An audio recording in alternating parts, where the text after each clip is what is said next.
नमस्कार, आपण पाहत आहात प्रहार न्यूज लाईन। सुरुवात करूया महत्त्वाच्या हेडलाईन्स। मुंबईतल्या ओसी नसलेल्या हजारो इमारतींना दिलासा, सुधारित भोगवता अभय योजनेची उपमुख्यमंत्री एकनाथ शिंदेंनी केली घोषणा।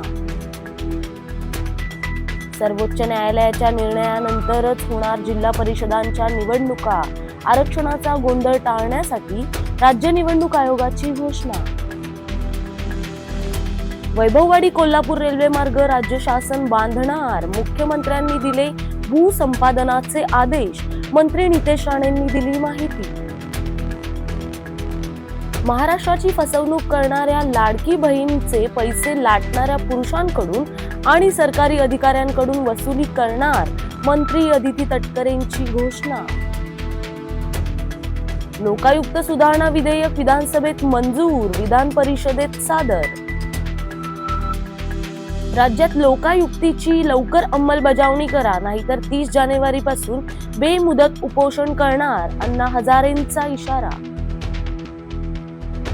लोकायुक्त कायद्यामुळे मुख्यमंत्र्यांसह राज्याचे सर्व लोकप्रतिनिधी चौकशी कक्षेत येणार, मुख्यमंत्र्यांनी दिली माहिती। मुंबई महापालिका निवडणुकीच्या मतदार यादीतील दुबार मतदार वगळण्याची मोहीम जोरात, मनपा प्रशासनाने दिली माहिती। फास्ट फूड गटात वडापाव जगात 5त, टेस्ट ॲटलासचा सर्व्हे रिपोर्ट। दक्षिण आफ्रिकेविरुद्धच्या दुसऱ्या T20 सामन्यात भारताचा पराभव, 5 सामन्यांच्या मालिकेत झाली 1-1 अशी बरोबरी।